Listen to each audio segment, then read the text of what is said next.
Hey guys, tonight, we're tiptoeing through shadowy corridors of Old Beijing, where lanterns flicker and secrets stew quietly behind walls, older than any city map you've ever seen.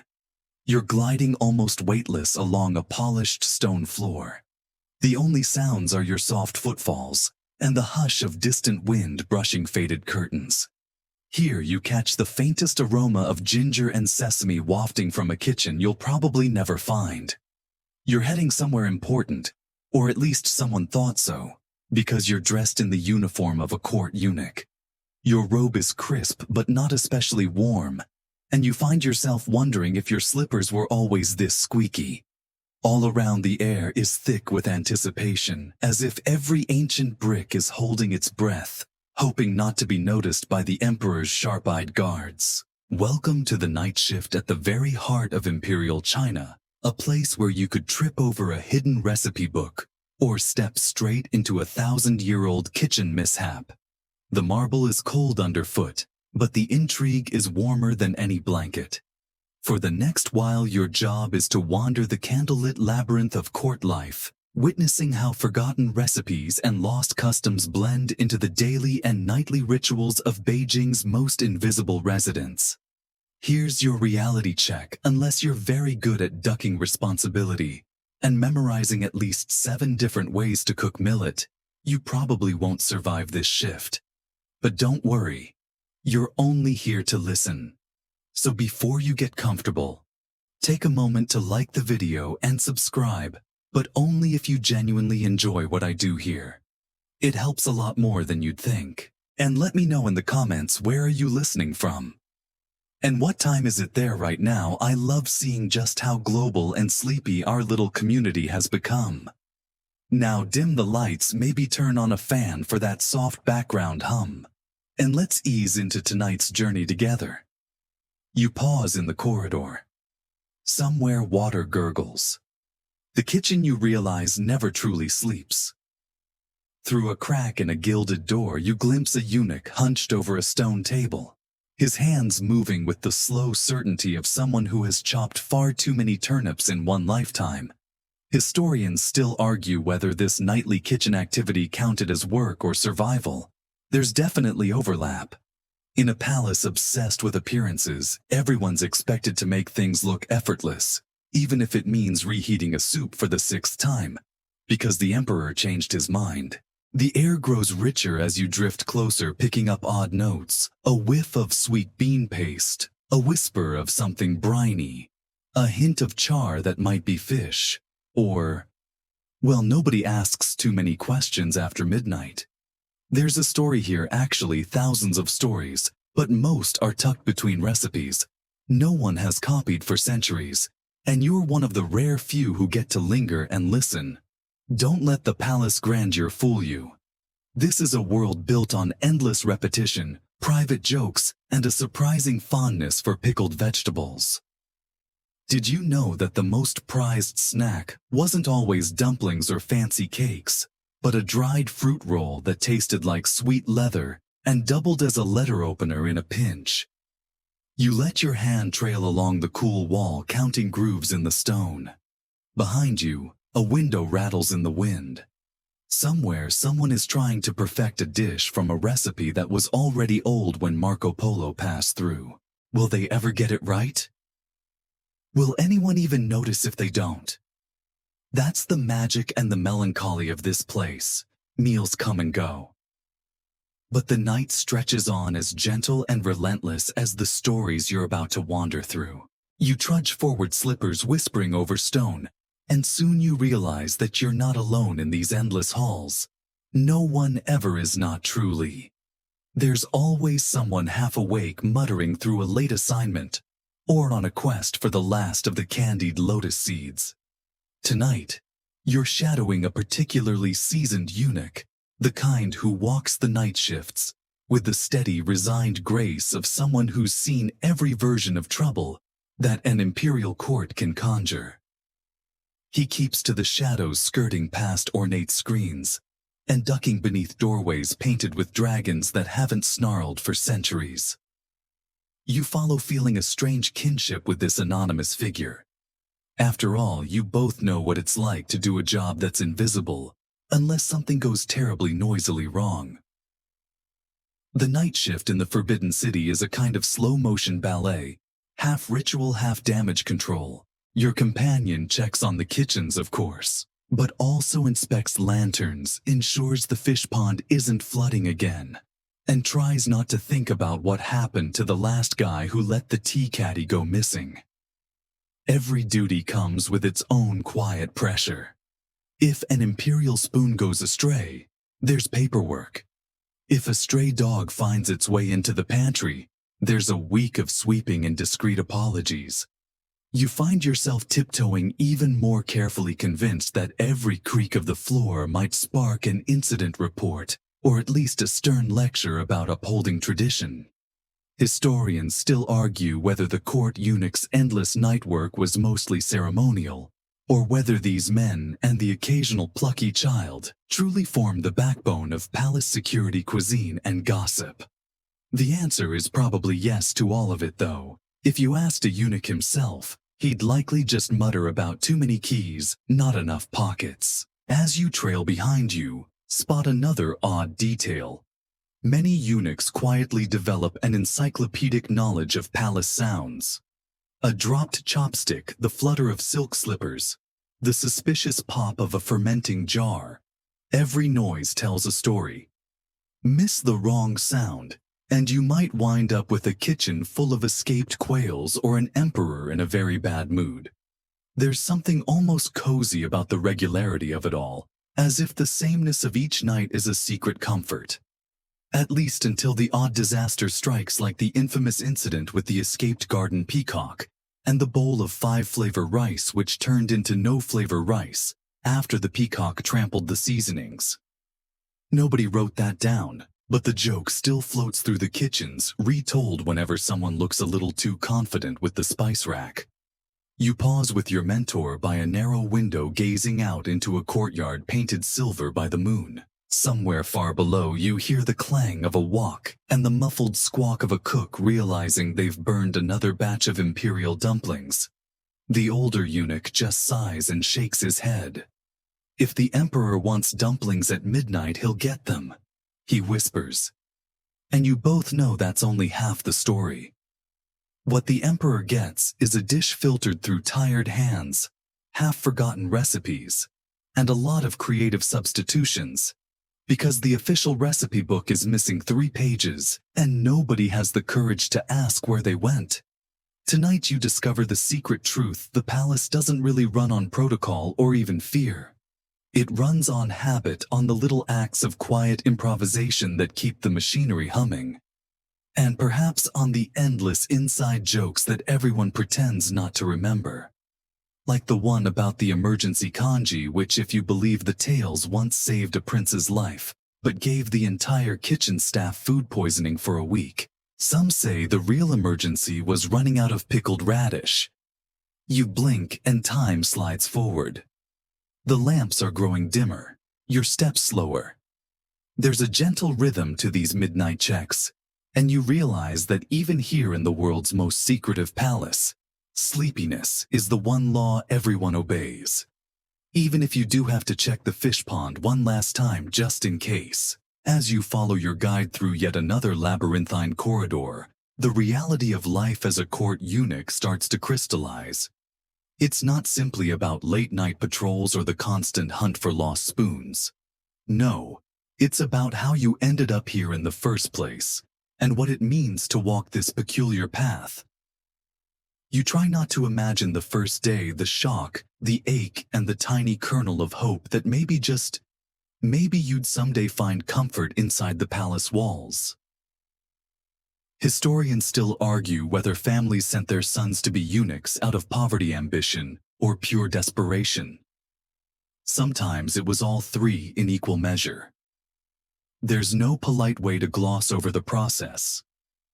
The transition to eunuchhood was, let's say, life-altering in the most literal sense, and definitely not something the recruitment pamphlets, if there had been any, would have featured on the cover.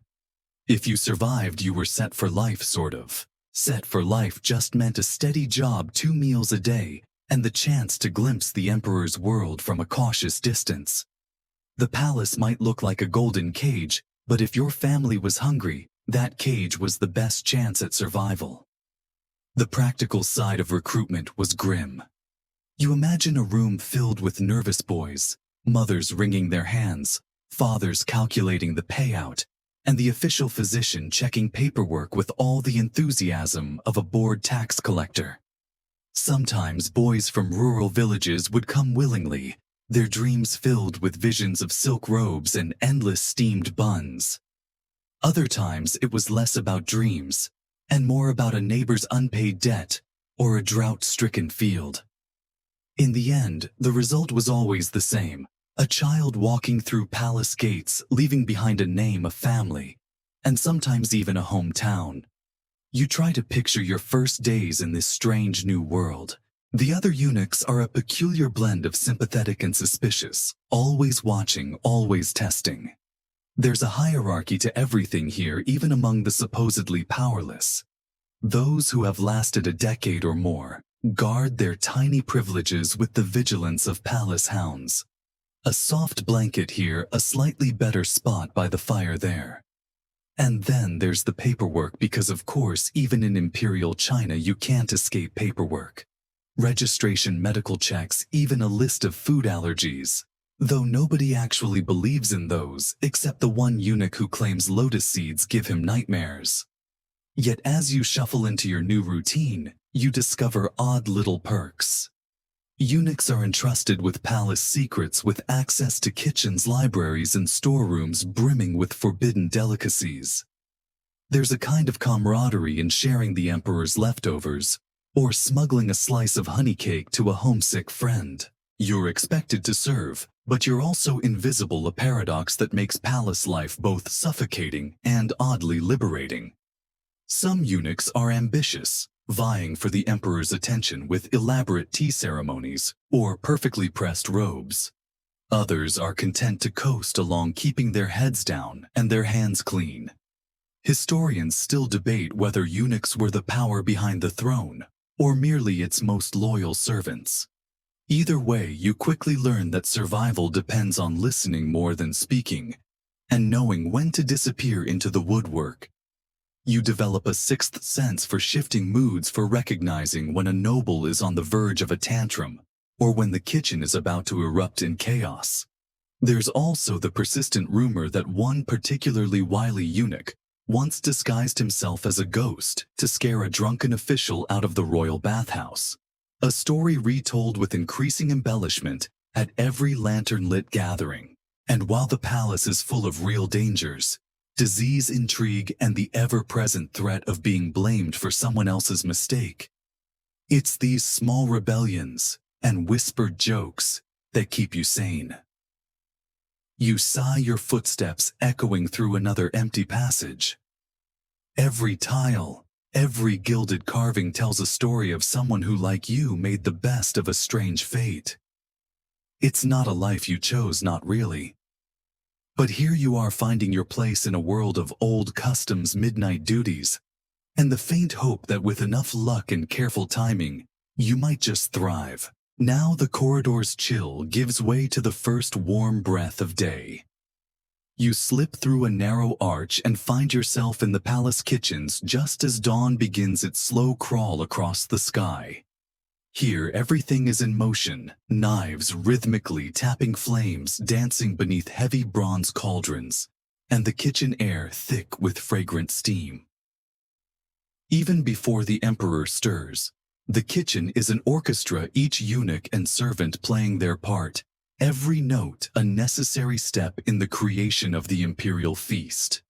You hover near a steaming vat where sticky rice mingles with slices of dried jujube and ginseng root. The kitchen's head eunuch, whose eyebrows are as fierce as his voice is soft, barks out orders while balancing a tiny teacup with supernatural steadiness. He's been here longer than anyone can remember, and rumor has it, he once invented a soup so bland, it was banned by imperial decree. Historians still argue whether that soup was truly an accident or a subtle protest against endless taste tests. As you take it all in, the sheer variety of ingredients draws your attention. Baskets overflow with mushrooms, bundles of leafy greens, silvery dried fish, and strange pickled fruits you'd never see in a city market. Forgotten recipes scrawled on dog-eared slips of bamboo, or tucked behind jars of plum sauce, come alive with each new day. The kitchen is a living museum, though nobody dusts the old spice jars unless threatened with dish duty. You notice the work is divided by skill and by whim. The more senior eunuchs get to handle delicate pastry or carve fruit into elaborate phoenix shapes. Newcomers scrub pots until their hands are as pink as radishes, then move on to peeling, slicing, and endless washing. If you're especially unlucky, you're assigned to the odd utensils drawer, home to long-handled spoons, cleaver-like spatulas, and a whisk shaped like a dragon's tail. Nobody actually knows what it's for, but every new recruit is given the honor of guessing. Modern historians might marvel at the organization of such a vast kitchen, but for you, it's mostly about not losing a finger. There's a kind of sleepy joy in repetition: rolling dough, stirring soup, sprinkling sesame over sweet bean buns. The only interruption is the occasional shout, "Don't forget the ginger," or a sudden burst of laughter when someone mistakes preserved radish for candied melon. Every morning an inventory is taken, though nobody trusts the numbers. There's always something missing, and the list of suspects grows longer with each shift. The old-timers still talk about the great bamboo shoot heist, when someone made off with an entire crate during a thunderstorm and replaced it with a stack of emperor's poetry, which nobody read anyway. You find yourself working beside an apprentice who claims to have memorized 100 dumpling recipes, though he confides that the real secret is using twice as much garlic and never telling the kitchen manager. It's here in this steamy chaos that you discover a vital truth. The best flavors are born from necessity, and every forgotten recipe has a story attached. A tale of clever substitutions, midnight experiments, and the quiet thrill of feeding royalty without them ever knowing your name. The kitchen hums and pulses with life, the sharp scent of scallions blending with the mellow sweetness of simmering pork. Somewhere in the back, someone is already arguing about the best way to pickle lotus root, while another debates the right time to add star anise to the emperor's congee. There are no written rules, just old habits, whispered advice, and a firm belief that nothing, absolutely nothing, should ever be allowed to burn, lest you want your shift to end with a scolding and a story that will haunt you for weeks. You watch as a tray of buns disappears into a bamboo steamer, the rising steam carrying with it the taste of history. In this kitchen, every day begins with the promise of discovery if you're awake enough to notice. The clang of a bell signals that breakfast must be ready soon. But before anything reaches the emperor's table, it must pass through the most nerve-wracking gauntlet of all, the meal taster. And lucky you, tonight you've drawn the short straw.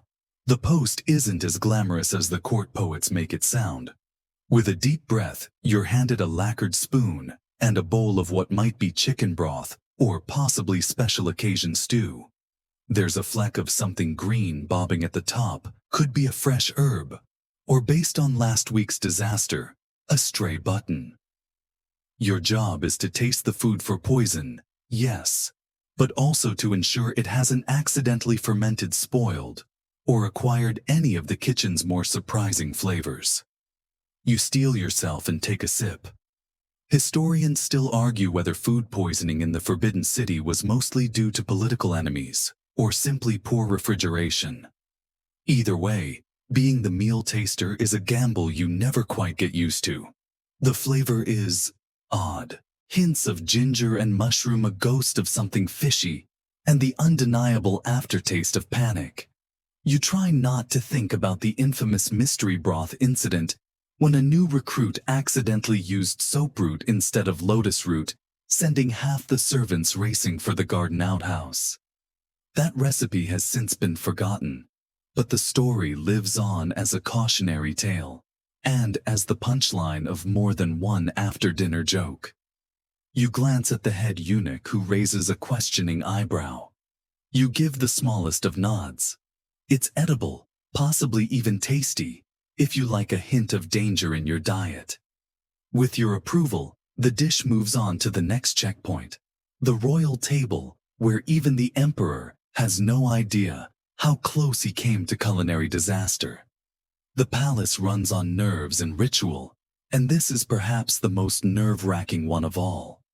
There's a certain camaraderie among the meal tasters. You trade secrets, never eat the special congee. If it's bubbling, always double-check the dumpling filling, and whatever you do, don't trust anything that smells like almonds unless you've seen the cook's hands for yourself.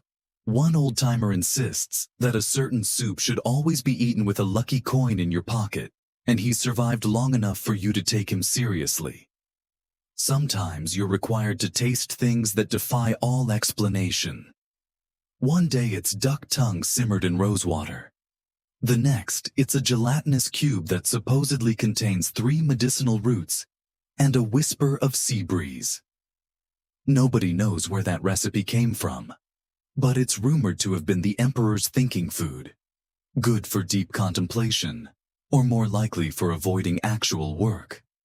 Occasionally a dish makes it to your station that looks perfectly safe but tastes like disaster. The legend of the exploding tofu started with a batch that was so over-fermented, it popped, splattering a nervous eunuch with the scent of old socks and soy. That particular dish was quickly removed from the rotation, but the memory lingers in every corner of the kitchen. Historians still debate whether these taste tests saved more lives, or simply added another layer of stress to an already anxious palace. One thing is certain, nobody volunteers for the role more than once in a row, and the kitchen has developed a rotating schedule as complicated as any imperial decree. You finish your rounds mouth-tingling with a dozen different flavors. There's relief in knowing you've survived another meal. It's just another reminder in this palace danger, and dinner always arrive together, sometimes in the same bowl. The morning haze has barely lifted when you're handed the day's most cryptic assignment: prepare the emperor's soup. This isn't just any soup. It's a dish shrouded in mystery, guarded by superstition, and according to palace gossip, rumored to contain at least one ingredient nobody can name. You stare at the faded recipe inked with elegant characters and cryptic notes, and wonder if you're about to discover a secret or become the next kitchen anecdote.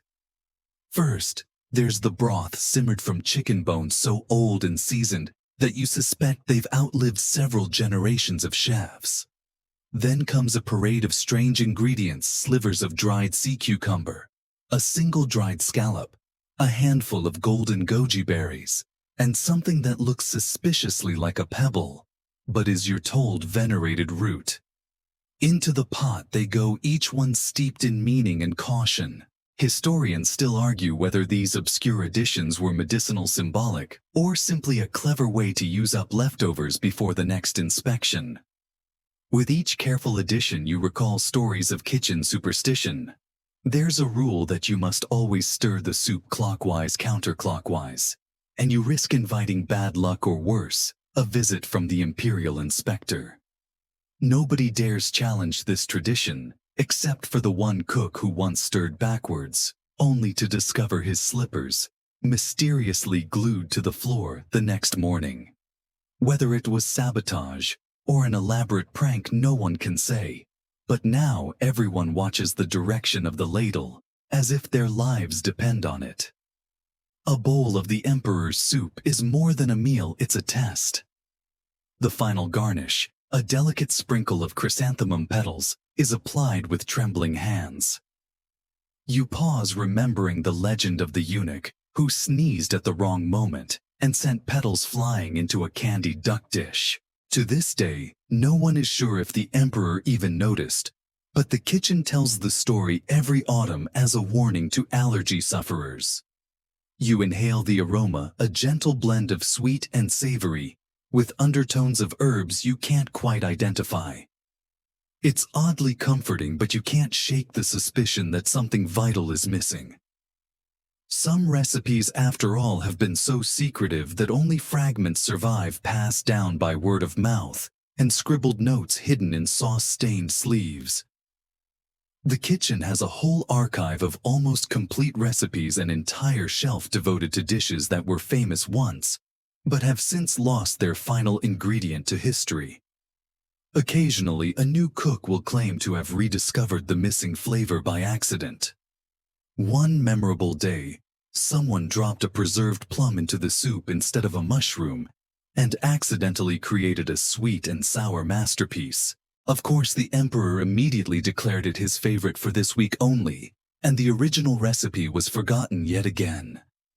Historians and food scholars still debate what the true recipe for emperor's soup might have been, and whether the mystery ingredient was genuinely exotic or just a way to keep cooks on their toes.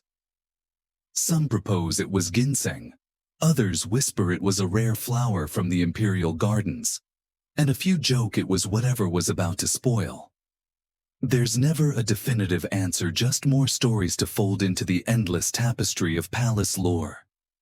You ladle the soup into an ornate bowl, hands steady despite the mounting pressure. The head eunuch gives a silent nod. The emperor will never know the full journey of his meal, but you will always remember this moment, the delicate dance of ingredients, the superstitions and whispered debates, and the knowledge that in this palace even soup can become legend. You might think the palace kitchen is all grand banquets and rigid protocol, but after sunrise comes the real contest, the daily scramble for forbidden snacks. Yes, even in the heart of Imperial China, no one is immune to a little late morning mischief. The air still lingers with the fragrance of breakfast, but already there's a quiet hustle as eunuchs sneak through back corridors, hoping to find something sweet, salty, or just plain strange before the head cook catches on. Today, you're after a legendary treat, spiced plums. The tale goes that centuries ago, a resourceful eunuch invented the recipe by accident when he dropped a handful of dried plums into the wrong pot of simmering syrup. The resulting concoction was so addictive that he guarded the recipe like a state secret, sharing it only with his closest friends and maybe the palace cat. Historians still argue whether these plums were spiced with cinnamon star anise or just a pinch of old-fashioned opportunism. Most agree, however, that the dish quickly became a palace favorite and, more importantly, perfect bribe material. You duck into a shadowy storeroom, careful not to jostle the shelves stacked with dusty jars and baskets of mysterious dried roots. On one shelf, under a pile of old ledgers, you find the prize, a little jar sealed with crimson wax, filled with wrinkled syrupy fruit. You glance over your shoulder. Old habits die hard, and pocket one before anyone can see. Just as you're about to sneak back out, you spot a stash of what looks like crystal cakes, a pastry rumored to contain more sugar than flour, and guaranteed to make you jittery for the rest of the day. As you retreat, you pass a cluster of eunuchs engaged in hushed conversation, each one clutching a different snack.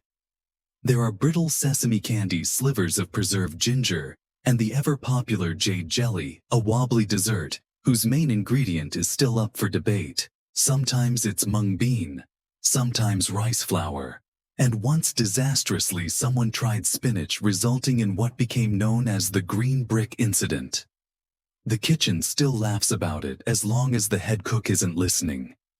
Palace snack hoarding is an art passed from one generation to the next.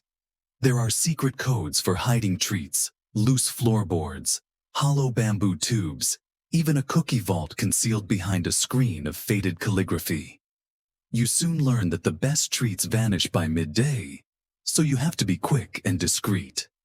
Sharing is optional, and depending on your ranking, sometimes outright discouraged. The strangest dessert in circulation is the moon's breath pudding, a milky jelly flavored with osmanthus and decorated with petals. No one remembers who invented it, but everyone has an opinion about how it should taste. Historians still debate if the original version was ever served at the emperor's table, or if it began as a happy kitchen accident that quietly stuck around. As you savor your stolen plum, you listen to stories swirling through the snack circle. Someone tells the tale of the emperor's midnight walnut, a treat so beloved that a greedy official once tried to claim it all for himself. The plot failed, but not before half the palace had sampled the forbidden nut, and a new rule was quietly posted. No hoarding. All snacks subject to random inspection.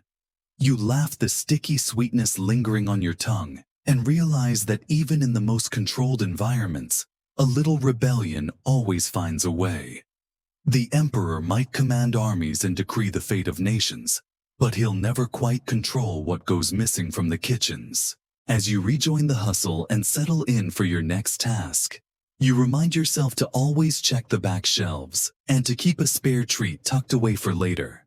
You never know when you'll need a little taste of comfort in a world run by rules, rituals, and very competitive snackers. After the mid-morning snack dash, you find a rare, quiet spot in the palace's vast network of living quarters, the domain where court eunuchs sleep, or at least attempt to. Unlike the myths spun by storytellers outside the walls, these sleeping arrangements are neither elegant nor private. You shuffle past rows of narrow pallets, each separated by little more than a curtain, or if you're lucky, an old lacquered screen. There's barely enough room to stretch out, and you soon become an expert in folding yourself into impossible shapes, trying to avoid the elbow or snoring of your neighbor. The scent of the kitchen still clings to your robe, mingling now with the musty odor of straw mattresses and the faint sweetness of dried chrysanthemums stuffed into homemade pillows. If you squint, the dormitory looks almost cozy, bundles of bedding, piles of carefully mended socks, and tucked beneath some beds, secret caches of snacks rescued from breakfast. Historians still argue whether these cramped quarters were designed for efficiency, or simply as a way to keep everyone under close watch. Some suggest it was both. The palace liked to keep its workforce nearby, but never too comfortable. You hear low voices, the soft buzz of gossip drifting from bed to bed, as you settle onto your own straw mat. The best stories always come out during this liminal hour, when work is paused, but true rest is elusive. Someone tells the story of a eunuch who claimed he could recite 1,000 lines of Tang poetry, only to be bested by an apprentice with an endless repertoire of chicken recipes. Another brags about the time he repaired the emperor's favorite night lamp, using only rice glue and a prayer, though it's rumored the lamp never quite sat straight again. Sleeping in such close company is a study in creative problem-solving. You become adept at constructing makeshift barriers, folded robes, as extra padding, a bamboo fan propped between mats, even a wall of books if you're one of the rare few who can read. And then there's the universal battle for a decent pillow. The palace issues the world's flattest headrests, but enterprising eunuchs have found all manner of substitutions, bags of millet, leftover silks, even bundled undergarments clean, hopefully. There's an unspoken rule: never ask what's inside someone else's pillow, and never offer to swap unless you're truly desperate. Tonight you drift in and out of shallow sleep, serenaded by the gentle snoring of a neighbor and the occasional creak of an old floorboard. Sometimes just before dozing off, you catch snippets of whispered secrets: who's been promoted, who's on kitchen duty tomorrow, who managed to sneak an extra rice cake from last night's feast. There's always talk of the emperor's mood, and more than a few superstitions about lucky dreams. The old-timers say that if you dream of plum blossoms in winter, you're due for a bonus, though nobody's ever been able to prove it. Historians still debate whether these nightly conversations were harmless bonding, or a subtle way to trade information in a place where every word could be overheard. Either way, you quickly learn to listen more than you speak, and to guard your own stories like the most precious contraband. Sometimes in these quiet moments you almost forget the weight of your role, the rules and rituals, and simply enjoy the warmth of community, a rare luxury even in the Forbidden City. You pull your pillow closer, close your eyes, and for a moment allow yourself to drift. Sleep may come in fits and starts, but here amid the gentle chorus of snores and secrets, it's enough. The night never really ends in the palace, and morning routines blur into one another until even time seems to tangle. Just when you think you might get a proper nap, you're summoned for one of the least glamorous but most essential duties, laundry day. You haul a bucket twice your size across slick tiles, elbow past a snarl of robes, and try not to trip over the heap of soiled linens that seems to multiply every hour. It turns out a palace obsessed with silk and ceremonial robes generates a small mountain of dirty laundry every single day. The laundry room is a world unto itself, a steamy cavern where gossip hangs thicker than the mist. Soap, or what passes for it, is a prickly ball made from crushed beans, fragrant herbs, and occasionally a pinch of ashes from last night's stove. The head washer claims her special blend can tackle even the most stubborn stains. Though there's a running joke that some robes have seen more beans than the emperor's own breakfast bowl.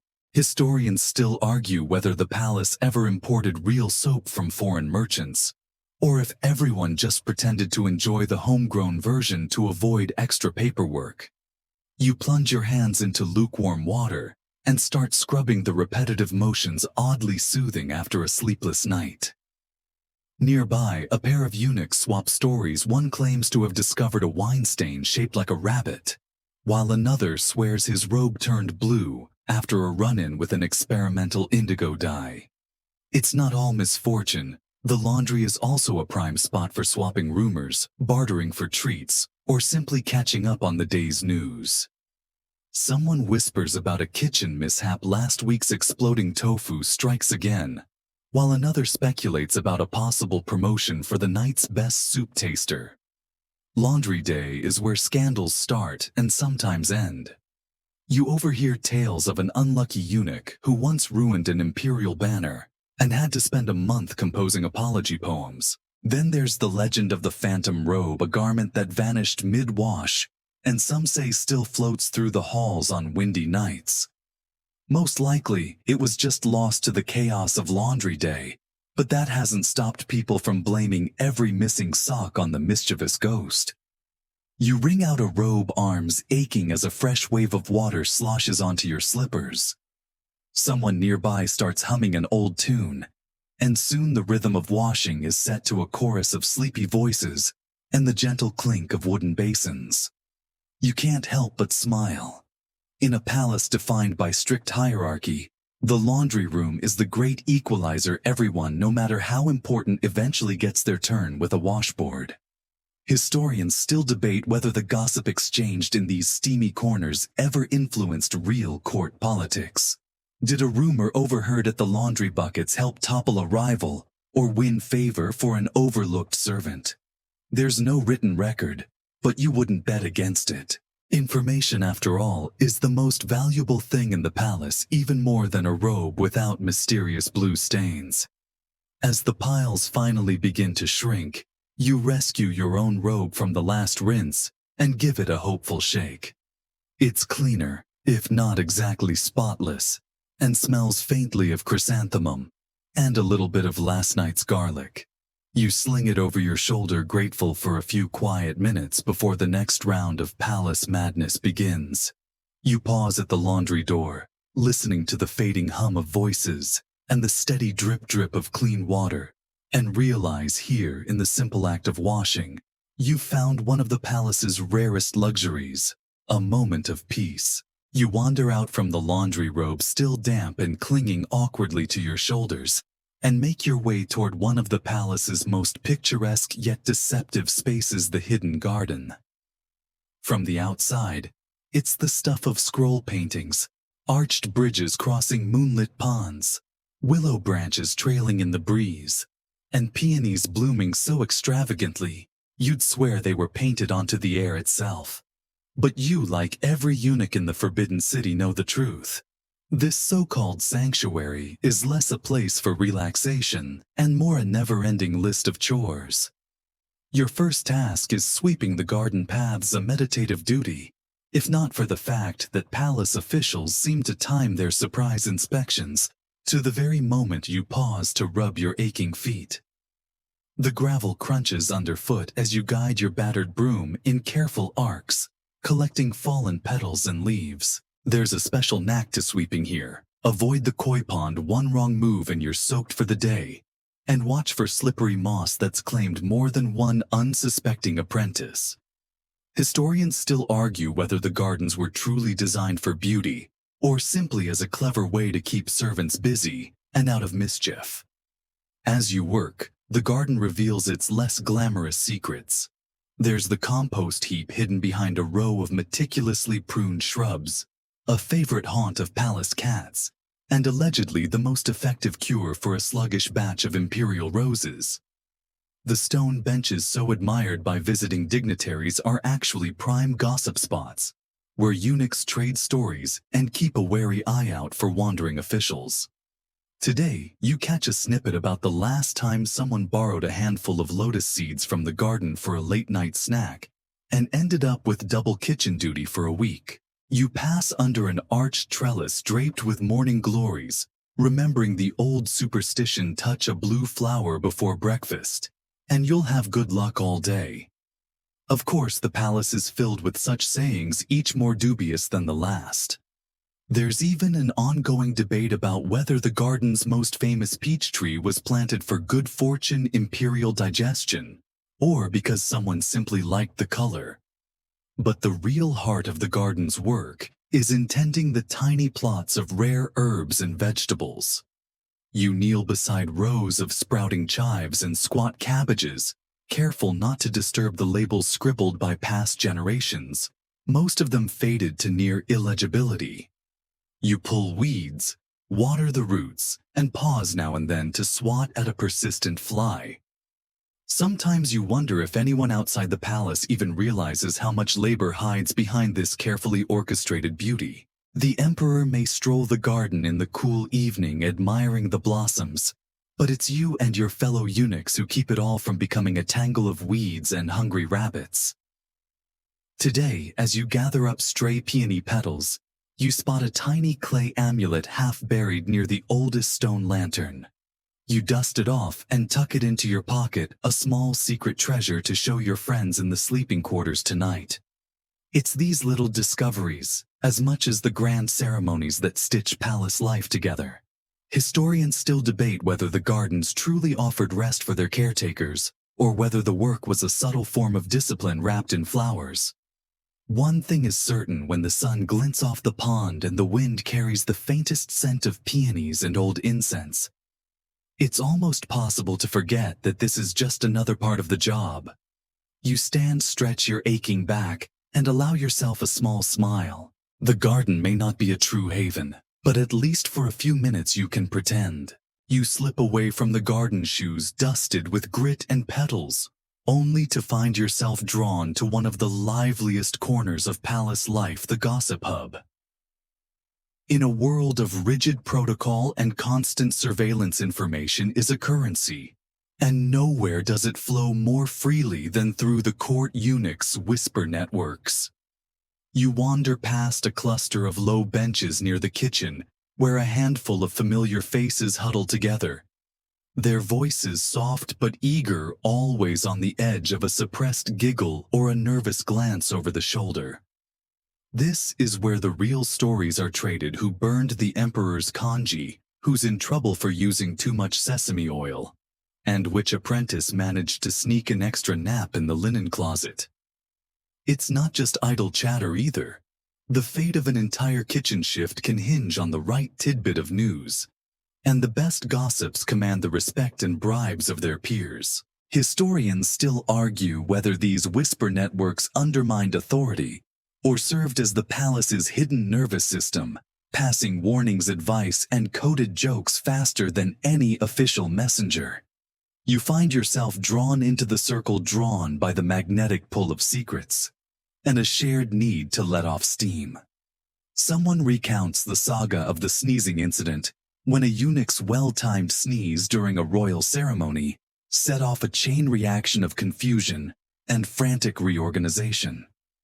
The legend has only grown with each retelling, and today it's a go-to punchline for anyone facing a stressful assignment. Supposedly, the emperor never found out the true cause. But the lesson lingers in the palace. Even a sneeze can be a punishable offense or a comedic masterpiece depending on who's telling the tale. You join in with your own story, a small kitchen prank involving a bowl of candied ginger swapped with extra hot mustard. The group laughs, then quickly falls silent as a senior official's footsteps echo nearby. Instantly, the topic shifts to a dry discussion of rice inventory and the relative merits of bamboo versus willow baskets. The ability to change subjects at a moment's notice is a survival skill everyone learns early. The palace walls have ears, and more than one eunuch has been reassigned or worse for a misplaced joke or a careless word overheard by the wrong person. Still, the risk is worth it for the fleeting sense of camaraderie. Jokes are passed along in code, and stories are embroidered with just enough exaggeration to entertain without incriminating. It's a delicate dance balancing honesty with self-preservation, and you quickly learn the fine art of truth. Light just enough fact to be credible, just enough fiction to avoid trouble. Historians still debate whether the punishments for gossip were as severe as the rulebooks claim. Some say that the strictest retribution was reserved for those who undermined the palace hierarchy, while others insist that a clever joke could earn a eunuch unexpected favor, especially if it made its way to the emperor's ears at the right moment. The truth, as usual, is probably somewhere in between. As the group disperses, you notice a scrap of parchment tucked into a basket, a coded message perhaps, or just someone's shopping list. Either way, it's a reminder that the real power in the palace doesn't always rest with the loudest voice, but with those who know how to listen. You pocket the scrap more out of habit than necessity, and make a mental note to share the joke later in safer company. The day moves on, but you carry the warmth of laughter and shared secrets with you, a quiet reassurance that even in a place as daunting as the Forbidden City, you're never truly alone. The sun is high now, throwing long shadows across the palace courtyards.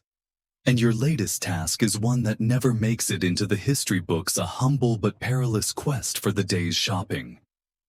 Every morning a list is thrust into your hands, scribbled in hasty brushstrokes: ginger, lotus root, rice vinegar, and something called wind-dried radish, which, if you're honest, you suspect is just last week's leftover with a clever name. Your path takes you through the side gate past a stone-faced guard whose idea of humor is making you recite the shopping list backward before letting you out. Once through, you're greeted by the sights and sounds of Old Beijing's bustling market vendors, shouting over the clatter of carts, the tang of chili oil in the air, and a riot of colors from pyramids of fruit and heaps of dried mushrooms. It's a world away from the hush of palace corridors, a place where you must dodge street hawkers, haggle for every coin, and watch your purse as closely as your dignity. You weave through the crowd, mentally ticking off each item. Lotus root easy. Unless the vendor's cousin has cornered the market, in which case you'll need to promise him the recipe for last season's lucky soup. Star anise. Not so simple. You squint at 3 identical jars and realize you can't tell the difference between them or the odd-shaped beans next door. Historians still argue whether palace eunuchs truly developed legendary spice sourcing skills, or if most of it was trial and error mixed with a healthy dose of improvisation. Along the way, you overhear vendors gossiping about palace life. Someone claims the emperor's favorite new dish is cucumber and snow sauce, while another insists that palace cooks once tried to pass off bamboo shoots as rare northern truffles. You suppress a grin. Some of the best stories start here in the market, only to be refined and exaggerated by the time they return through the palace walls. You duck into a shadowed alley in search of ginger, only to bump into another eunuch on the same mission. You exchange knowing glances and quickly compare lists, silently agreeing to trade a few items if it means avoiding another trip tomorrow. There's a brisk efficiency to these encounters, like 2 secret agents swapping coded messages. Once you even witnessed a full-on negotiation for a jar of fermented bean paste, that ended with both parties swearing never to speak of the exchange again. Of course, your errands come with their own dangers. There's always the risk of overpaying, of returning with the wrong variety of rice, or worst of all, forgetting an item and facing the head cook's withering stare. The palace maintains strict records, and you live in terror of your shopping mistakes making their way into an official report. Eunuch number 5, short 1 ounce of peppercorn, advised to review counting skills. Historians still debate whether these market errands allowed eunuchs a rare glimpse of city life or merely extended the palace's invisible leash into every corner of Beijing. Some say the market runs on palace gold, others that it thrives on palace gossip. You suspect both are true. By noon, your arms are heavy with bundles, and your mind is spinning with 100 little tasks still waiting back at the palace. You push through the crowd, clutching your haul as if it were imperial treasure, and make your way toward the gates. Just before you slip inside, a vendor presses a dried persimmon into your palm. For luck, she says with a wink. You tuck it away, another secret snack for another long night. You return to the palace, goods delivered, and pride intact. Another errand survived another day's small victory. Here, in the endless cycle of shopping lists and whispered trades, you realize even the most mundane task can become an adventure if only you know where to look. It's nearly breakfast again by the time you unload the last of your market finds. The palace is just beginning to stir with the sound of wooden sandals and the faint, hopeful sniff of something frying. You hurry toward the kitchen, greeted by clouds of steam, and a low, cheerful clatter. Breakfast in the Forbidden City is an event unto itself, and you never know what culinary oddity might turn up. Today's offerings are a patchwork of old Beijing traditions and half-remembered recipes. There's millet porridge bubbling in a battered copper pot, studded with red dates and a swirl of honey. At the next station, a junior eunuch laboriously flattens dough for egg bread, an elusive dish that historians still argue about. Was it a breakfast staple, a once-a-year treat, or simply a clever way to use up leftovers from last night's feast? The truth is probably lost, but everyone has a theory, and each kitchen claims their version is the only one that matters. You sample a bowl of congee, noticing the subtle perfume of ginger and the faint crunch of toasted seeds scattered on top. There's an art to palace breakfast. No 2 meals are ever quite the same, and new recruits are often sent on wild goose chases for ingredients no one has seen in years. Find the black sesame paste, someone whispers, but you know there's none left. It's been missing since last spring, its last known appearance chronicled in a poem scribbled on a flour sack. Stories swirl with the morning steam. Someone mentions the legendary cloud cakes, a lost recipe said to be so light they floated on the serving tray. Others recall the 8 treasures rice, a dish with so many ingredients that nobody ever manages to include them, all sparking fierce debates and subtle sabotage. Historians still debate whether the original recipe included lotus seeds or candied winter melon. Evidence is scant, and the kitchen's oldest scrolls are more oil-stained than legible. You watch an old-timer fry turnip cakes with such practiced calm that it borders on meditative. He claims to have cooked for 3 emperors, though some suspect his memory is as flexible as his knife hand. He shares a joke about the emperor who once demanded the freshest eggs in Beijing and was served a batch so new they hadn't finished cooling. The kitchen's laughter is the best seasoning, carrying through the clatter and filling every corner with warmth. Breakfast is also when you hear about culinary mishaps, from the day before, a scorched pot here, a drop tray there, or that infamous time someone mistook preserved bamboo shoots for sweet potato and ruined a batch of morning buns. Each mistake becomes a lesson, a warning, or if you're lucky, a new tradition.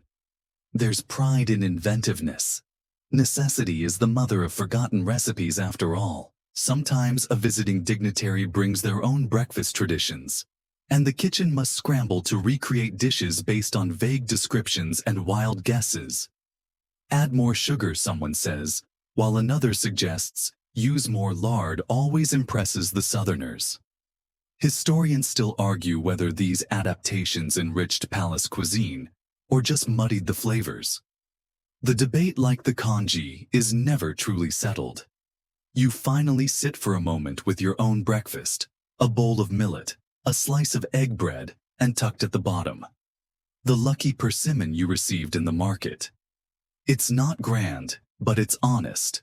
And as you savor the last bite, you're reminded every forgotten dish carries with it a story, a memory, and occasionally the taste of good fortune. Breakfast fades into the bustle of the day, but before the kitchens can be reset for lunch, it's time for one of the most peculiar palace routines: cleansing rituals. Cleanliness is next to godliness here, or so the senior eunuchs insist, and every morning brings its own round of scrubbing, scalding, and more than a little grumbling. You join the procession to the communal bathhouse, clutching a towel and a packet of special herbs meant to scent the water, and according to legend ward off evil spirits, or at least mask the smell of too much garlic. The bathhouse is a cavern of steam and echoing laughter. You slip into the warm water, joining a crowd of fellow eunuchs already lathering up and trading the latest stories. The ritual is half necessity, half theater. Everyone jockeys for the best spot near the bucket of hot water, or the cleanest wooden stool. You watch as someone carefully measures out a palm full of perfumed rice powder, swirling it into the bath, and filling the air with a sweet, almost floral aroma. Historians still argue whether this ritual was truly about hygiene, or if it doubled as a subtle status contest. The fanciest scents are always reserved for the highest ranks, while newcomers are lucky to score a slice of dried orange peel. There's always that one person who takes things a bit too far. Today, it's the youngest apprentice, eyes wide with excitement, who adds an extra scoop of herbs to the bath, except as it turns out he's grabbed a pouch of dried garlic instead of ginger. The effect is immediate and unforgettable. The air grows, sharp noses wrinkle, and a chorus of laughter erupts. For days afterward, the bathhouse is known as the world's largest dumpling, and the poor apprentice gains a nickname he'll never live down. This too becomes palace lore. Every routine contains the seeds of future legend, and every mistake is a potential joke for tomorrow's breakfast. Even the serious business of self-care can't escape the gentle sarcasm that floats through these halls. Someone quietly bets on which ingredient will be mixed up next: ginger for cinnamon, rice powder for flour. Or worst of all the time, when someone accidentally swapped soaproot for a rare herb, resulting in a slippery floor and a stampede of startled bathers. As you rinse off, you notice an older eunuch quietly tending to a collection of bottles and brushes, his own private pharmacy of balms and salves, each one a family secret, or the remnant of a forgotten palace remedy. He tells you with a twinkle in his eye that the secret to soft skin is not the fancy lotions but a mixture of bean paste and patience. Historians still debate whether such herbal knowledge was passed down from imperial physicians or simply invented to keep the younger eunuchs in line. Either way, the results are hard to argue with. His skin glows like polished jade, and he never seems to catch cold no matter how drafty the palace gets. You finish your bath towel off and feel that pleasant, almost sleepy warmth that follows a good soak. The palace, for all its rules and routines, has its moments of comfort, brief, fragrant, and just a bit ridiculous. You step back into your robe, ready for whatever new adventure or minor mishap the day has in store. With the scent of rice powder still lingering in your hair, you find yourself summoned for a very different kind of ritual. The Emperor's nightcap. It's an odd tradition mixing equal parts solemnity and sly mischief, for no evening in the palace is truly complete without a round of late-night rice wine and a flurry of whispered stories. The nightcap is part refreshment, part performance, and everyone in the kitchen knows their role, whether that's warming the wine, arranging the tiny cups, or ensuring the cupbearer doesn't accidentally drink more than his share. You're put in charge of selecting the rice wine, a daunting task, since the emperor's palate is legendary for its unpredictability. Some nights he wants his drink sweet and syrupy. On others, only the driest, most astringent vintage will do. There's a legend among the eunuchs that the emperor once requested wine as clear as mountain rain, sending the entire kitchen into a frenzy as they filtered a batch through silk scarves and the chef's cleanest shirt. Historians still argue whether these rituals were genuine preferences or a creative way to test the loyalty and patience of the kitchen staff. Tonight's nightcap is a modest affair. A few delicate cups, a plate of sliced melon, and a handful of candied lotus seeds. The wine itself is poured with great ceremony, and everyone waits to see if the emperor will nod in approval or wrinkle his nose. There's an old superstition: if the emperor is pleased, the night will be peaceful. If he's not, expect a storm of new regulations by sunrise. As you serve, you catch the eye of the cupbearer, who looks suspiciously cheerful. It doesn't take long to discover why. In a moment of unchecked enthusiasm, he's poured himself an extra cup, and emboldened by the gentle warmth of the wine, is about to launch into a song. You watch as he belts out a verse about the ballad of the mooncake thief, and the rest of the kitchen erupts into muffled laughter, careful not to let the sound drift down the hall. The emperor, either amused or simply too tired to care, allows it just this once. Every nightcap is a chance for stories to be traded and minor mischief to be celebrated. Someone recalls the time the emperor's wine turned a mysterious shade of blue thanks to a mix-up with a jar of fermented plum juice. That incident, you're told, sparked weeks of color testing in the kitchen and a fierce debate over whether the new shade brought good luck or just a new round of headaches. Historians still debate whether these color changes were a culinary experiment or simply a mistake covered up with elaborate explanations. Tonight, as the wine flows, the mood softens. You notice that despite the day's stress and exhaustion, there's a rare sense of camaraderie in the dim glow of lanterns and the clink of tiny cups. Someone whispers that on nights like these, the palace feels almost like a family, albeit one with too many rules and far too many official toasts. You sip your own non-alcoholic cup, savoring the sweetness and the sense of belonging, however fleeting. The world outside the palace walls is silent and distant, but in here for a few hours, laughter and music win out over protocol. As you finish the last of the wine, you make a mental note. Always check the label, never outsing the cupbearer. And above all, be grateful for the small joys that slip through even the strictest routine. By the time the last drop of rice wine has vanished, and the laughter has faded into sleepy sighs, you're swept up in one of the palace's most unpredictable rituals: animal duty. It's a little-known fact that the Forbidden City is not just home to emperors and officials, but also to a veritable menagerie of palace pets, creatures as pampered and peculiar as any royal resident. Today's assignment involves a flock of pigeons, 2 particularly spoiled lapdogs, and the faint lingering mystery of the legendary pigeon pie. You start with the pigeons. Housed in ornate bamboo cages along the edge of the garden, these birds are more than pets. They're symbols of peace, omens for weather, and occasionally surprise ingredients for the Imperial kitchen. There's a constant debate among the eunuchs. Do the birds actually serve a ceremonial purpose? Or are they just an excuse for the emperor to show off his collection of rare breeds?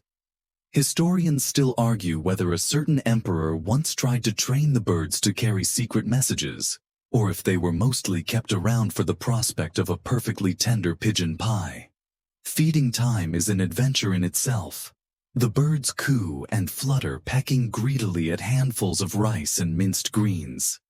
You've been warned, never get between a palace pigeon and its favorite treat, or you'll find yourself at the losing end of a flurry of feathers.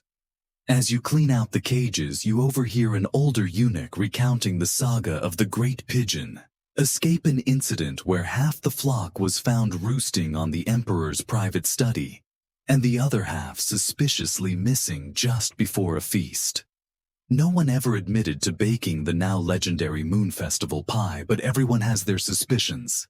Next, you're tasked with walking the lapdogs, tiny nervous creatures with bows tied around their ears, and personalities big enough to rival the Empress herself. The dogs parade through the halls, with surprising dignity, snuffling under curtains, and yapping at the koi in the garden pond. Keeping them calm is a balancing act, as is convincing the kitchen staff to part with a few tidbits for their snack break. Rumor has it the Emperor's favorite dog once received a custom jacket sewn from Imperial silk, sparking a week-long debate about whether the animals outranked half the junior officials. As for pigeon pie, the recipe is as secretive as any state document. You glimpse the pastry once in a while, golden fragrant encased in flaky crust, and filled with a savory peppery mixture no one will fully disclose. Each cook claims their version is the best, and kitchen lore is thick with tales of botched attempts and triumphant successes. The most famous pie, it's said, was presented to the Emperor during a solar eclipse, and promptly declared fit for the gods. Of course, the secret ingredient remains just that, a secret guarded as fiercely as the palace gold. Historians still debate whether palace pets were status symbols, living ornaments, or simply distractions from courtly intrigue. The answer is probably all three. As you return the animals to their quarters, you reflect on this odd but endearing corner of palace life where loyalty can be bought with a handful of seeds or a slice of leftover pastry, and where even the Emperor sometimes waits to see who gets the first bite. With animal duty complete, you wash your hands, brush a feather from your sleeve, and smile. In a palace where every move is calculated and every word is measured, it's comforting to know that even here, a little chaos, especially of the furry or feathery variety, can find its place. The morning drifts on in a haze of chores and errands until you're summoned for yet another task that seems simple on the surface, but is layered with hidden pitfalls: copying scrolls. Today's assignment involves transcribing an old collection of recipes, a mishmash of ink-smudged notes, faded brushstrokes, and food stains that might be older than your grandparents. The palace is a hoarder of knowledge, and somewhere along the line someone decided these recipes deserved preservation, even if nobody remembers exactly who wrote them down in the first place. You settle onto a low bench with a fresh sheet of paper, a pot of ink, and a stiff brush that insists on leaving splotches, no matter how gently you handle it. The script you're copying is riddled with contradictions, measurements given in handfuls, instructions referencing utensils that haven't existed for generations, and cryptic notes like "add a pinch of phoenix feather if available." Historians still argue whether these were literal instructions, coded references to rare herbs, or simply a scribe's bad joke. The palace itself seems divided. Some cooks swear by the old texts, while others dismiss them as half-baked fantasies. You try not to let your eyes cross as you decipher the brushstrokes. Somewhere along the way, your hand slips, leaving a fat blot in the middle of a delicate character. With a resigned sigh, you doodle a small flower around it, a trick you learned from an older eunuch who claims he once turned a spilled ink disaster into a decorative border that impressed a visiting inspector. Now his mistake is enshrined in palace legend, retold whenever someone smears their copywork. But there's real value hidden in these old scrolls. Between the nearly illegible lines, you find notes about steaming techniques that supposedly keep dumplings tender for hours, or hints at spice blends meant to calm upset stomachs after a particularly rich feast. Some recipes sound outlandish, like the soup meant to balance the liver's fire with the spleen's wind, but others hold a quiet wisdom born from centuries of experimentation and the endless pressure of pleasing royal palates. Every now and then you glance around to make sure nobody is watching, then sneak in a quick doodle of your own, a tiny rabbit in the corner, a curling cloud near the margin. You tell yourself it's to test the brush, but really it's a small rebellion against the monotony. Historians still debate whether the strange animal sketches that appear in palace archives were coded messages, hidden signatures, or just bored eunuchs passing the time. In the corner, an older scribe grumbles about the ink quality, muttering that the emperor's great-grandfather would have never tolerated such watery nonsense. Another hums tunelessly, punctuating every new character with a soft sigh. It's not glamorous work, but it's honest, and the kitchen depends on these records more than anyone admits. A single missing stroke can turn lotus root into eeltail, and that's a mistake you never want attached to your name.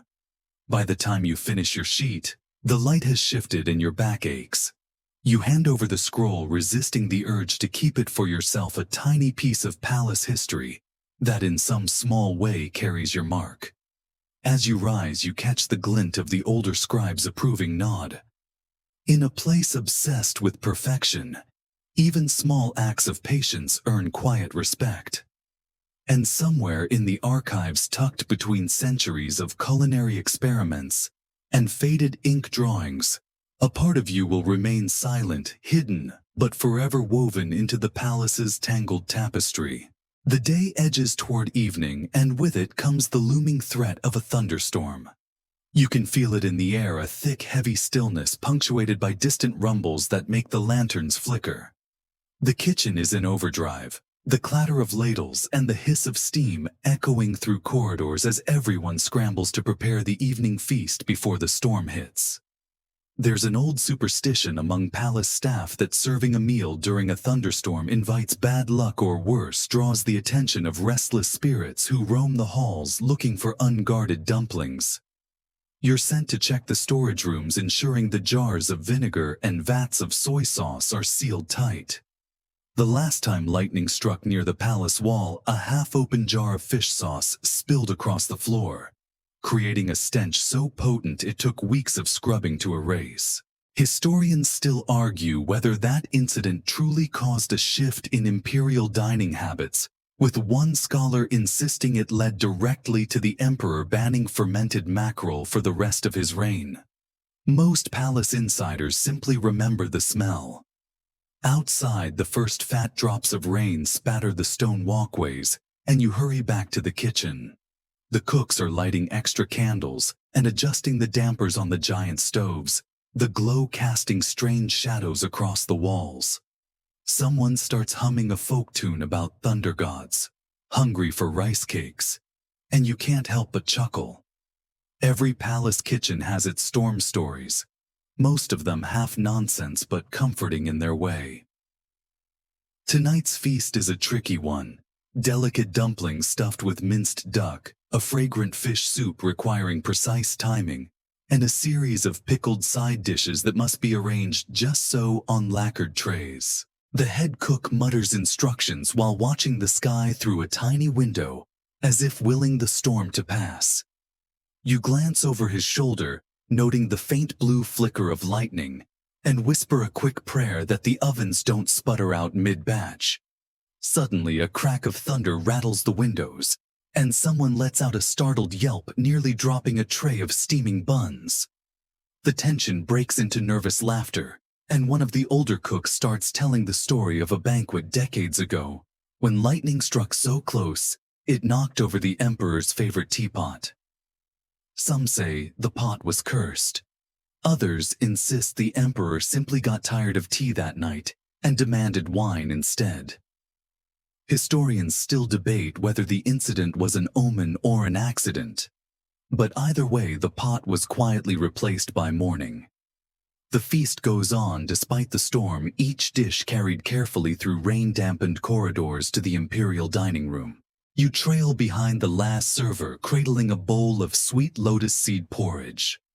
The thunder booms again, rattling the crockery, but you hold steady, remembering the whispered superstition: drop a bowl during a storm, and the kitchen ghost will come for your next meal. By the time you return to the kitchen, soaked at the edges and breathing hard, the worst of the storm has passed. You gather with the others, sharing warm cups of ginger tea and recounting every near mishap with relieved giggles. In the palace, storms come and go, but the feast always finds its way to the table, and the stories of each night's chaos become part of the long, meandering tapestry of history. The kitchen calms after the storm, but not for long. You're quickly sent on yet another errand this time, to fetch herbal remedies for the palace apothecary, whose shelves are as cluttered as any back corner of the kitchen. You step into the narrow, incense-scented room where jars line the walls, each labeled with elegant brushstrokes, ginseng root-dried chrysanthemum star anise, and dozens of other ingredients you can't quite identify. Some look like shriveled fruit. Others resemble stones more than medicine. Today's task is simple on paper. Gather herbs for stomach aches, headaches, and the Emperor's nightly tea blend. But the apothecary is notorious for its chaotic system scrolls, piled on counters, stray bundles of dried leaves poking from bamboo tubes, and a musty aroma that clings to your robes long after you leave. Historians still argue whether the imperial physicians kept records at all, or simply relied on memory passing recipes verbally through generations of cautious apprentices. As you work, the head physician mutters instructions, one eye on a bubbling pot where herbs steep in hot water. You sort through stacks of dusty paper, hunting for the recipe to soothe indigestion, a frequent problem in a palace obsessed with feasting. Among the scribbles you find odd notes about other concoctions, one for clear sight under moonlight, another promising to ease the Emperor's dreams. Some are half-ripped, others stained with mysterious smudges that you suspect are not ink. You hand over the correct herbs, at least you hope they're correct. The physician adds them to the pot, inhaling the fragrant steam with a satisfied grunt. He tells you in a low voice about the time a junior eunuch mixed up headache powder with pepper spice, turning a mild tonic into a pungent disaster that had the Emperor sneezing for days. That recipe, he claims, was quietly removed from the archives. Historians still debate whether such stories are true, or simply palace gossip designed to keep novices like you on your toes. Next comes the most dangerous task, delivering a small package of fresh herbs to the kitchen. A mix-up could mean disaster. Herbs meant for the Emperor's tea could end up in the soup, or vice versa. You clutch the bundle like a precious jewel, weaving through the corridors, as the scent of ginger and bitter roots wafts up from your hands. In the kitchen, you place the herbs gently onto the counter, alerting the head cook with a quiet nod. He eyes the bundle, frowns, and mutters about the time someone accidentally swapped herbs meant to aid digestion with those that caused, well, the opposite effect. That particular night is still remembered as the Great Midnight Stampede, a cautionary tale recounted whenever someone grows careless near the spice rack. Historians still debate whether palace remedies truly worked, or whether they were mostly superstition wrapped in tradition. You suspect it's a bit of both. Some cures seem miraculous, others little more than well-packaged hope. But in a place where rumor travels faster than thunder, the right potion, or at least the appearance of one, can calm 1,000 anxieties. Your errand done, you slip away grateful that today's herbal run didn't end in catastrophe. Back in the corridor, the air smells fresher, and you savor the small triumph. One more day survived. One more hidden thread woven into the palace's endless story. It's well past midnight when you're handed your final duty of the day, delivering a platter of steaming dumplings to the Imperial quarters. The hallways are quiet except for the creak of old floorboards, and the whisper of your own footsteps echoing off the lacquered walls. The tray in your hands is warm, fragrant with ginger and garlic, and carefully covered with a cloth embroidered in golden thread. Everyone knows the Emperor prefers his dumplings hot. The skin delicate but never soggy, a nearly impossible standard when traversing the palace's drafty corridors. You move carefully, eyes scanning the shadows for obstacles, a stray cat slinking past a loose tile that might trip you and send the meal flying. Somewhere behind you, a lantern rattles in the wind. You clutch the tray tighter, remembering the cautionary tale of the missing dumpling, an incident still whispered about in kitchen circles. Supposedly, a single dumpling vanished en route to the Emperor's table, sparking a 2-week investigation, and earning the unfortunate delivery boy a month of scrubbing pots. Historians still argue whether the dumpling was truly stolen or simply fell and was hastily eaten to hide the mistake. The kitchen lore insists the thief, if there was one, never confessed, and the mystery lingers like the scent of sesame oil on the breeze. Tonight, your route takes you past the outer court, where the wind howls through narrow passages, rattling shutters and tugging at your robe. You wrap the cloth tighter over the tray, muttering a silent prayer that you make it without incident. It's a superstition passed down through generations. If you whisper to the dumplings, they'll stay warm and maybe, just maybe, bring you luck. It sounds ridiculous, but after seeing the kitchen's infamous ghost bun incident, a steamed bun supposedly vanished into thin air, you're willing to hedge your bets. Halfway down the corridor, you hear a faint scuffle. You pause, peering into the shadows. A rat, a mischievous apprentice hoping to snag a snack. You hold your breath until the sound fades, then hurry on, pulse quickening. The palace is never truly empty, even at this hour. Every dark corner feels like it hides a hungry ghost or a watchful superior ready to report the tiniest mistake. Finally, you reach the door to the Imperial dining room. A guard nods, inspecting the tray before letting you pass. You set the platter down with trembling hands, lifting the cloth just enough for the warm steam to rise. The Emperor is nowhere in sight. He rarely appears immediately, but the food must be perfect all the same. You bow low, stepping back, and whisper the traditional blessing for smooth digestion. It's half joke, half serious. Nobody wants an emperor waking up cranky in the middle of the night because of a bad dumpling. Historians still debate whether these late-night meals were an indulgence, a genuine necessity, or simply another way to keep the staff on edge, always alert, always at the ready. One old eunuch insists the emperor once ordered midnight dumplings every day for a year simply to test the patience of his kitchen staff. No one knows if it's true, but everyone believes it. As you leave the dining room, empty tray tucked under your arm, you feel a small surge of relief. The delivery was successful, the dumplings intact, and no ghosts or petty thieves made off with your precious cargo. Back in the kitchen, the older staff give you approving nods, and someone presses a still warm bun into your hand. A quiet reward, a simple comfort. You savor it slowly, the dough soft, the filling rich and savory. For tonight at least, the dumplings have survived the long journey, and you've survived the night. In the Forbidden City, that's no small victory. You're barely done catching your breath from the dumpling run when the next duty arrives, assisting in the preparation of the Imperial tableware, specifically the chopsticks and spoons. It might sound trivial, but here even the slightest blemish on a lacquered utensil is enough to spark scandal, or at least a scathing note from a senior official. So you find yourself hunched over a low table, polishing chopsticks until your fingers ache, checking each one for cracks, chips, or stray flecks of dust.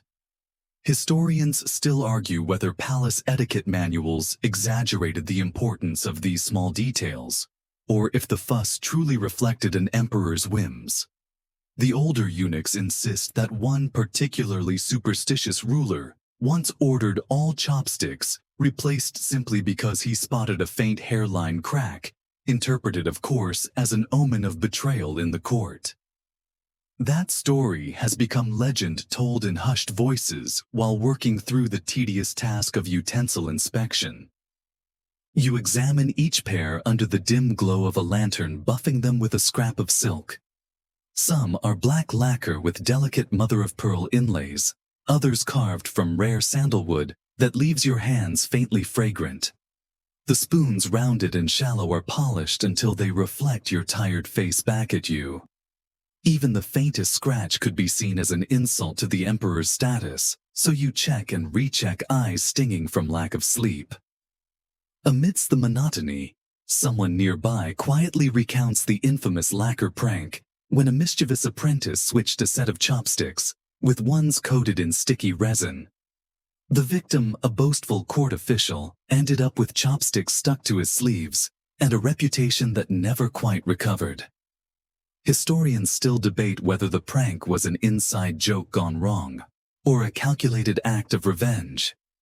Either way, it became palace lore retold whenever someone gets too boastful about their place at the emperor's table. As you finish another set, you notice tiny symbols carved into the base secret marks left by the craftsmen who made them, or so you're told. The older eunuchs claim these marks are coded blessings for good fortune, protection against poison, or simply the artisan's way of making sure he got paid. No one truly knows, but you can't help but run your thumb over them, whispering a quiet hope that tonight's meal passes without incident. Table manners, too, are a world unto themselves. There's a strict protocol about how to set the chopsticks tips pointing left, where to place the spoons angled precisely toward the diner, and how to fold the napkins. Rumor has it, one emperor once judged entire families based on how they handled their chopsticks, doling out promotions and punishments based on who dropped theirs into the soup. Whether true or exaggerated, the story serves as a constant reminder in the Forbidden City. Even the smallest slip can ripple out into consequences you never see coming. By the time you finish, your back is sore and your fingers stained faintly with oil. You stack the gleaming chopsticks and polished spoons onto a lacquered tray, careful not to let them clatter. The head eunuch gives a curt nod of approval. Another invisible, thankless task completed another small victory in the endless choreography of palace life. You carry the tray into the serving hall, stepping lightly on the worn stone. It's moments like these, quiet, meticulous, heavy with old superstition, when you realize just how many stories hide in every bowl, every spoon, every simple utensil. And you feel for just a moment the weight of history pressing soft and heavy on your shoulders. Tonight's final kitchen task involves one of the palace's most peculiar traditions, preparing mooncakes. You'd think it would be simple: mix dough, add filling, bake until golden. But in the Forbidden City, nothing is ever that straightforward. Mooncakes are more than a treat. They're part of elaborate ceremonies, political messages baked into pastry, and the source of endless gossip. Historians still argue whether the original mooncake recipe included secret messages hidden in the filling. Some say yes, others dismiss it as romantic nonsense spun by bored courtiers. Your job begins with the fillings, which are fiercely debated every season. There's the classic lotus seed paste, sweet and smooth, studded with salted egg yolk. Then there are stranger experiments, red bean with candied melon, sweetened black sesame, and according to palace legend, a version stuffed with minced pigeon that was briefly the emperor's favorite until he changed his mind overnight. In the kitchen, old-timers swap horror stories of ruined batches, including the infamous pepper mooncake incident, when someone confused sugar with ground peppercorn and nearly caused a diplomatic scandal with a visiting envoy. Tonight, you're helping shape the delicate crusts, pressing intricate wooden molds into the soft dough. Each mold carries a different design, floral patterns, characters wishing for longevity, and sometimes small animals like rabbits or fish. You were carefully mindful of the story of the apprentice who once broke a precious mold and spent 3 days washing dishes as penance. He swore the mold was cursed. Others claim he just wasn't paying attention. While you work, a senior eunuch recounts the mooncake mystery, an old tale about how a whole shipment of pastries destined for a royal feast disappeared one night. No one ever confessed, and to this day, kitchen rumors say the missing mooncakes ended up sold on the black market, their fillings passed off as Imperial recipe to unsuspecting townsfolk. Historians still debate whether the tale is true or merely a warning to watch your portions during festival season. The debate over mooncake origins is even murkier. Some say the pastry was introduced by southern traders. Others insist it dates back to an emperor's personal chef who invented it as a clever way to use up leftover beans and lard. You suspect the truth lies somewhere in between, a half-forgotten recipe resurrected and refined until it became a symbol of palace culture. By the time you finish shaping and filling your quota, the kitchen air is thick with the scent of baking dough, sweet bean paste, and caramelizing sugar. The trays are carried carefully toward the Imperial dining room, each mooncake arranged precisely on ornate platters. You pause, staring at their glossy tops glistening under lantern light, and wonder how many forgotten hands have crafted the same shapes, whispered the same silent prayers for approval, and hoped their work would survive the night unscathed. Later, as you clean the wooden molds and scrape stray bits of dough from the counter, you tuck away one small, imperfect mooncake, a reject the head cook declared too lopsided for the emperor's table. You savor it slowly, its sweet filling warm against your tongue, tasting history and tradition, and a hint of rebellion in each bite. In the palace, mooncakes are more than dessert. They're symbols, messages, tokens of hope and fear wrapped in golden crust. And tonight, you're part of that long crumb-dusted legacy. Winter arrives with a bite, transforming the palace into a labyrinth of drafty corridors and frozen courtyards.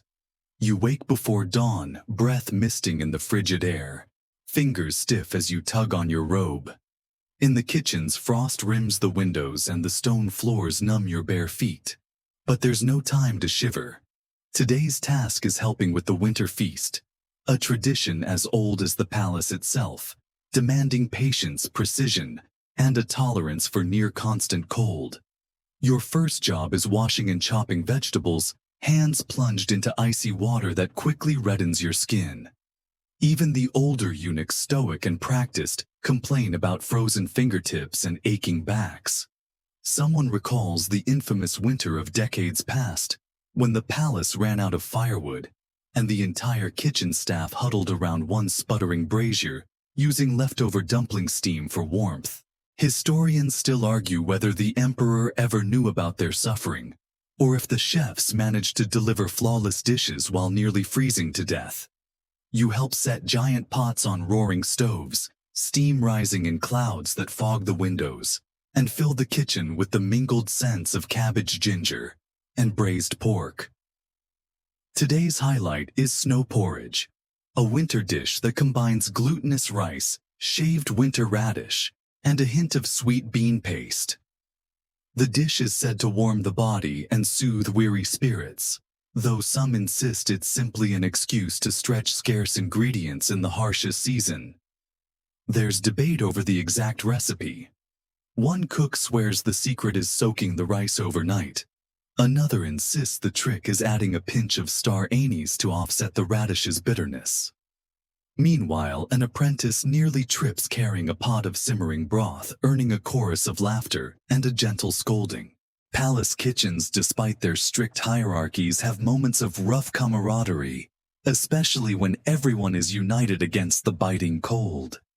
As you ladle porridge into bowls, you notice how the steam briefly fogs your vision, softening the lantern glow into halos.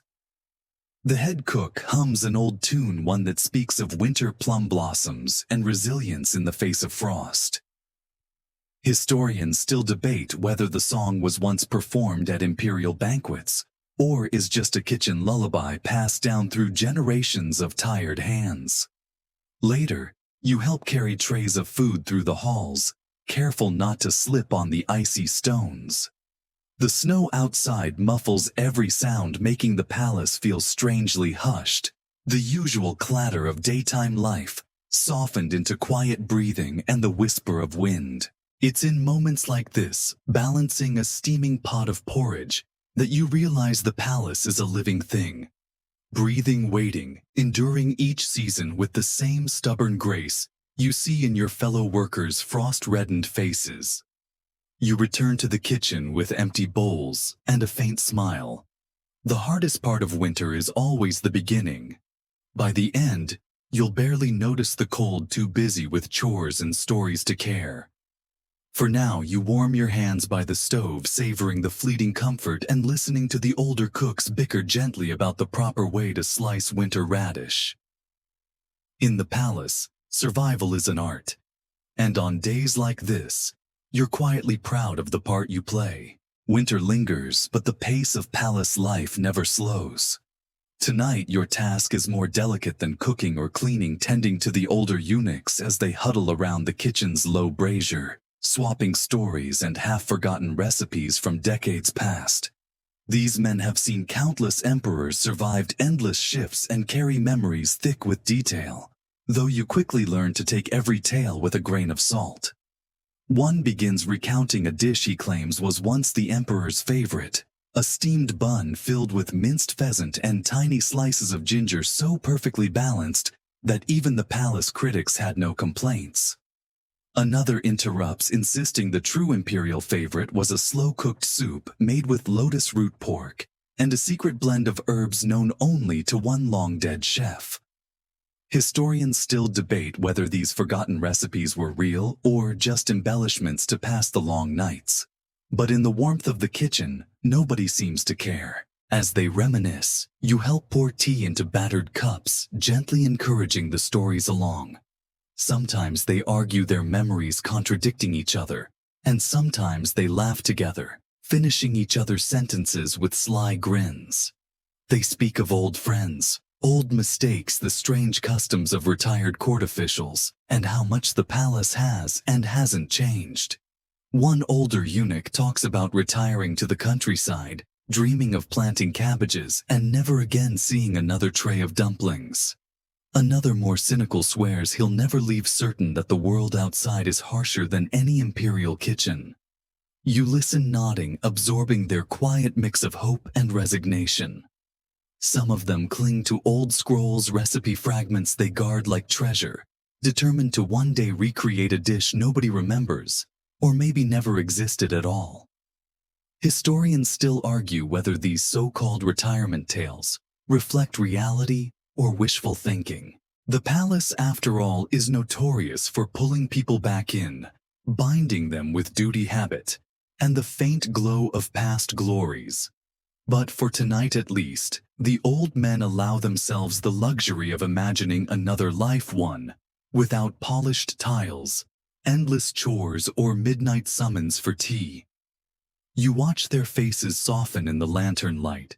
See how their hands cradle the teacups with gentle reverence, as if holding the last warm memory of their long service.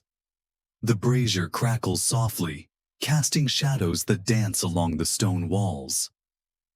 Outside, snow drifts quietly into the courtyard, piling against shuttered doors and the carved balustrades of the veranda.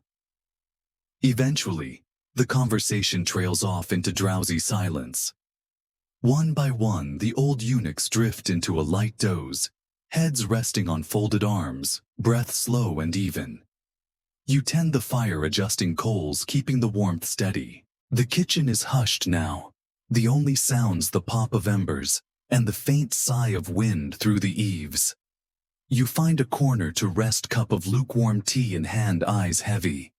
The palace might not grant freedom or certainty, but it does offer moments like this. Fragile pockets of peace in the middle of endless regulated chaos. You cling to it, savoring the rare softness of the night, and let your own thoughts wander to the future, uncertain, but somehow less frightening in this small circle of shared warmth. The palace quiets as the hour grows late, the night folding in on itself like layers of old silk. You're alone now, wandering the dim halls on one last check, your slippers whispering across the cold stone. The lamps burn low, their glow barely illuminating the intricate wood carvings and faded murals along the walls. In the distance, you hear the soft drip of water from a leaky eave, a lonely metronome counting out the final moments of your shift. You pause by the Imperial garden, watching as snowflakes drift through the moonlight, catching on bare branches and the lacquered tiles of empty pavilions. It's peaceful in a way, though the silence hums with hidden stories, memories of feasts, scandals, laughter, and the countless invisible hands that built, cleaned, cooked, and whispered within these walls.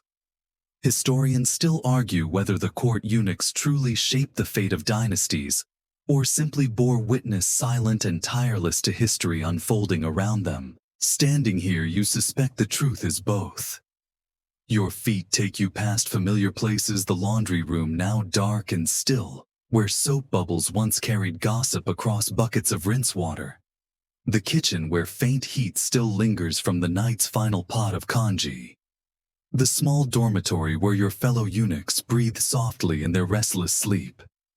You brush your hand along the rough plaster of the wall, feeling the grooves and cracks left by centuries of unnoticed labor. Every inch of this palace holds echoes of laughter sighs, shouted orders, quiet prayers, and the soft patter of bare feet hurrying through endless duty. You think of the old recipes passed down like talismans, the herbal concoctions meant to ward off bad dreams, the superstitions whispered at dawn, and the jokes shared at midnight while scrubbing soot from iron pots. You think of the strange camaraderie that binds you to this place even as you dream secretly of a day when you might leave its gates forever. But for now, the palace is your world. Its dim corridors, its drafty corners, its steaming kitchens and echoing halls. You take one more slow breath, the air tasting faintly of snow and old incense, and turn back toward the sleeping quarters. There will be more tasks tomorrow, more errands, more moments of stolen laughter and small triumphs. The palace endures, and so do you. You slip into your bedroll, pulling the thin blanket tight around your shoulders. Outside, the wind rattles the shutters softly, like fingers tapping a quiet lullaby on old wood. You close your eyes, drifting the images of the night fading like ink in the rain. The night settles into a gentle hush, the palace breathing softly around you like some ancient sleeping beast. The last embers in the kitchen braziers glow faintly, casting warm light over polished stone and the faded robes of dozing workers.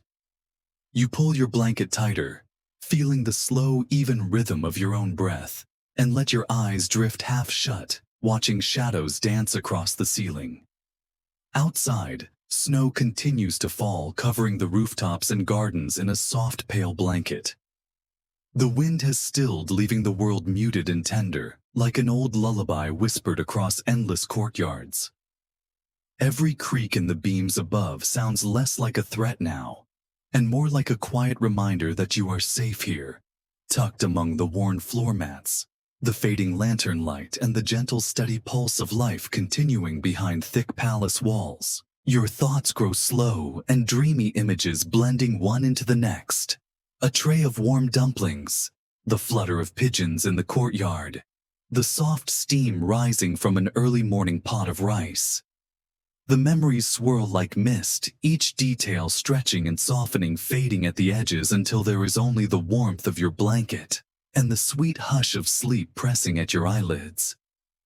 Outside, the snow piles higher, cushioning every sound, softening every sharp edge. You breathe in the faint scent of old wood cooling tea and the last traces of candle smoke. The palace feels smaller now, wrapped around you like a cocoon, holding you steady as you drift further from the day's noise and chores. Your heartbeat slows, your breath evens out, and the final lingering glow of the lanterns fades into the gentle darkness of dreams. Somewhere faint and comforting, you swear you hear the quiet hum of old voices telling you to rest. And you do, sinking deeper into the warmth, trusting that the palace will keep breathing, keep turning, keep carrying its old stories forward while you sleep.